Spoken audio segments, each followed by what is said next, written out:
Тоа подразбира мотивиран и расположен тим кој позитивната енергија треба да пренесе кон нашите клиенти. Јас сум Моника, неговател, одговорно лице за канцелариски менеджмент. Тоа подразбира точни и време на услуга, распоред на персоналот и контрол. Јас сум Данче, неговател и одговорно лице за комуникација. Ние имаме една порака до сите. Никој од овие лица не очекува дека утре ќе биде зависен од некој друг. Затоа да си помогнеме денес, а да мислиме за утре. Јас сум Сенада Јашарова, неговател и одговорно лице за жалби и поплаки. Бидејќи сум критична личност, констатирана од нашата работилница, јас ја преземам одговорноста за сите пофалби и поплаки, за да го подобриме тимот и бидеме најдобри. Имам искуство во западните земји, па сметам дека можеме да бидеме и подобри од нив.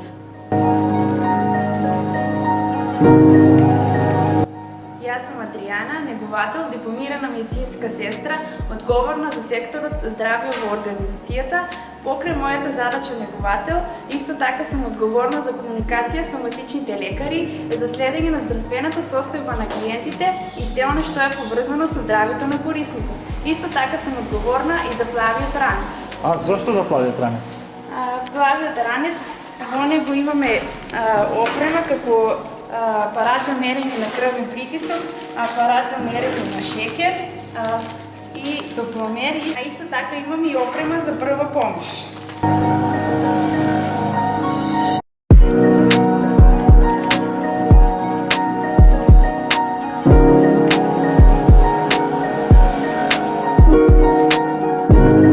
Што е ново и зашто всушност станува збор кога сме кај Бравура кооператива? Бравура кооператива работи и развива програма за социјална услуга на заедницата. Една од услугите е услугата за помош и нега во домот, која е наменета за лица со намален функционален капацитет, како стари лица, лица кои не можат да се грижат сами за себе, лица со попреченост и други лица. Што нуди вашата услуга за овие лица? Нашиот тим брои 6 лица негователи кои имаат за задача да помогнат на лицата во нивните основни потреби, како што се одржување на нивната лична хигиена, облекување, мобилност во домот, хранење, користење тоалет и други основни функции, како и помош за инструменталните функции, како што се подршка при чистење, перење, обезбедување на храна, купување продукти, плаќање на сметка, прошетка и надворешна мобилност, земање медицинска терапија и така натаму. Важно е да напоменеме дека од здравствен аспект негователот ја следи состојбата на лицето и кореспондира со матичниот лекар. При тоа тимот на негователи е спремен со апарат за крвен притисок, топломер, апарат за мерење шекер, кои проверки се прават во домот на корисникот. Дали услугата е секојдневна? Колку време поминувате со корисникот? Дали оваа услуга ја наплаќате и која е цената? За да бидеме појасни на ова прашање, ќе тргнеме по редослед. Времетрајањето на услугата во домот на лицето се определува согласно неговите оптимални потреби. Услугата може да биде 80, 40, 20 или 5 часа месечно. Колку часовна услуга е потребно на едно лице се определува преку стандардизирана проценка од страна на матичниот лекар и Центарот за социјална работа и на тој начин, согласно функцијата на лицето, се определува и часовната подршка. Но доколку лицето има потреба од дополнителни часови, тогаш е во договор со социјалниот провајдер Бравура. Во однос на цената на услугата би сакала да ги информирам граѓаните и засегнатите страни дека во овој момент социјалната услуга за помош и нега во домот е финансиски поддржана од UNDP во партнерство со Министерството за труд и социјална политика и АВРМ со времетрајање од 10 месеци. Тоа подразбира дека во овој период услугата е бесплатна.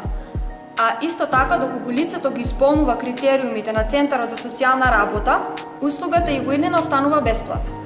Втор момент е доколку лицето не ги исполнува критериумите од одредени причини, а има потреба и сака подршка, тоа може да го стори во непосреден договор со провајдерот на услугата, а која цена се определува според правилникот. И третиот момент е дека да им помогнеме на оние кои имаат потреба, а немаат можност, и всушност тоа е нашата хумана контрибуција и наша одлика. Кога е официјалниот почеток на услугата? Официјалниот почеток е од денот на добивање на лиценца на организацијата за вршење на дејност од областа на социјалните услуги. Во моментов, организацијата е во процедура на лиценцирање и очекуваме до крајот на септември или почетокот на октомври да започнеме со услугата. Се до тој момент немаме право за даватели на социјална услуга. Затоа овој период го користиме за информирање на локалното население, за да не контактираат и детално да ги запознаеме со нивните права и можности кои ги нудиме. Кој е географскиот опфат на услугата? Услугата е еднакво достапна за сите засегнати лица од општина Делчево, а вклучени се и руралните подрачја. Тоа значи дека и лицата кои живеат во село може да ја користат оваа услуга и исто така е предвидена и за жителите од Македонска Каменица.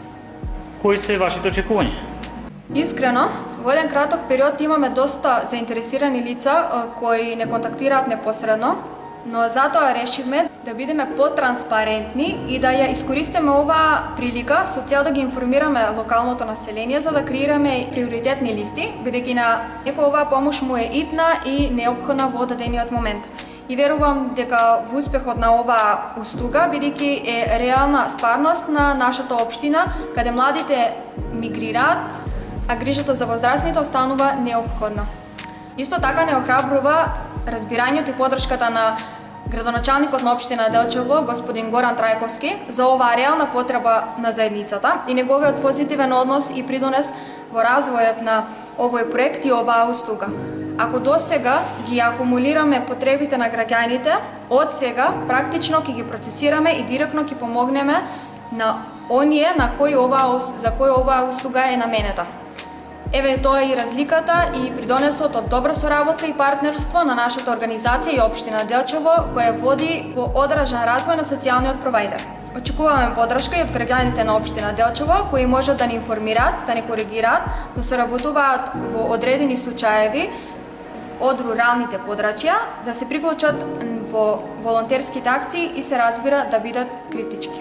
Како граѓаните можат наједноставно да ве контактираат? Знам дека има многу отворени прашања, затоа граѓаните може да не најдат на адреса Методи Митевски Брицо број 1, спорти Старо градско собрание, или да не контактираат на телефон Вибер број 075 382738 и достапни сме и на Facebook и на веб страна. Јас сум Александра, неговател, дипломиран едукатор и рехабилитатор и во услугата сум координатор и одговорно лице за совкупната имплементација на услугата.